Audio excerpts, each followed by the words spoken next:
Welcome back, America. Today and most days, we've talked about the weaponization of government and justice in America, but it's not just here that it's happening. It's happening all over the world, and we've been trying to chronicle some of those examples. For example, in Armenia, that country has arrested its richest man worth $4.4 billion over what his family says was criticism against the Armenian prime minister for attacking their Christian church. This is a faith dispute that's now become a justice matter. Joining us now to discuss what is going on is the nephew of Armenia's richest man, Narek Karapetyan. Narek, great to have you on the show. Thank you for have time for us, Mr. Solomon. And I want to tell you a story about the situation in our country. I'm from Armenia. Armenia is in East Europe. It's in South Caucasus. It's one of most democratic countries in this region. So it's only country that has has a democratic tradition. But what we have today, our new prime minister started a big social attacks and political attacks to Armenian church. And now our new prime minister wants to change our head of our church, Armenian Apostolic Church, which has a big reputation in Armenia, and 98% of Armenian population are followers of Armenian Apostolic Church. And our new prime minister, Nikol Pashinyan, started attack of Armenian church, and two archbishops of Armenian church were arrested. After that, my uncle, Samvel Karapetyan, who is the wealthiest Armenian in the world and who is the biggest investor in Armenia and biggest philanthropist of last 15 years, started when the journalist asked him, what do you think about the situation? He said that, what can I think about the situation? Small group of people forgetting Armenian history, forgetting history of our church, is attacking our church. And if politicians will not defend our church, we will do it by our way, because Mr. Karapetyan is a social figure in Armenia and highly respected. Yeah. After that, after 30 minutes, our prime minister in Facebook, he wrote that this philanthropist must shut their mouth.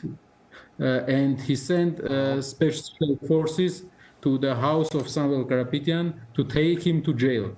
For us, such a country as Armenia with a democratic tradition, it was a shock for us, for our family. And now it's already 100 days that he's in jail.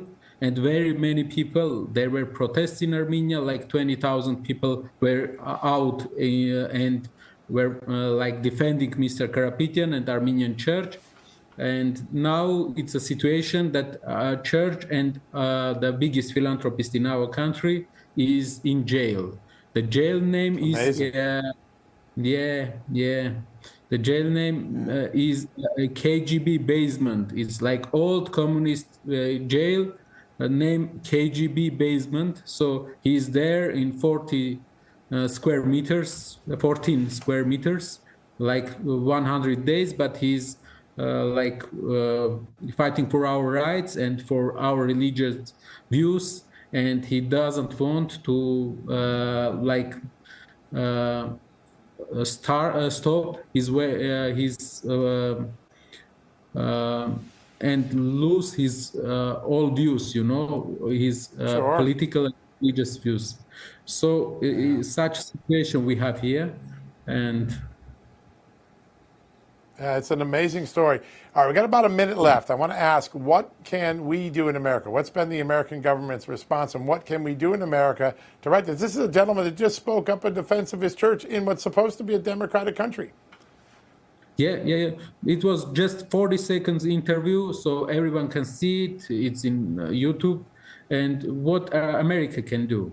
Armenia and Armenian Prime Minister shows our society that he is in a very good relationship with American administration, and we don't feel any support now from our Western colleagues and partners because of all these attacks to our religious groups. And what we think we need to have some support from our partners in USA and from our partners in West to make our government to come to more democratic way, and for us to be to find back religious freedom in our country, you know. Yeah, this is an issue. We talked about it with the head of the vice chair of the U.S. Civil Rights Commission earlier this month. It's a very serious matter. Samvel Karapetyan, thank you so much. We'll be watching closely your uncle's case. This matters to all of us, no matter where we live in the world. Thank you for joining us. Thank you, Mr. Solomon. I want to add one more thing. Today was the day. Today is the day that one of our archbishops, Archbishop Michael, was. It was a verdict that he will go to jail for 2 years because of criticizing the prime minister. And it's shock for us. And we think that it's not for our country, like criticism of prime minister mustn't give mustn't have such a result, you know.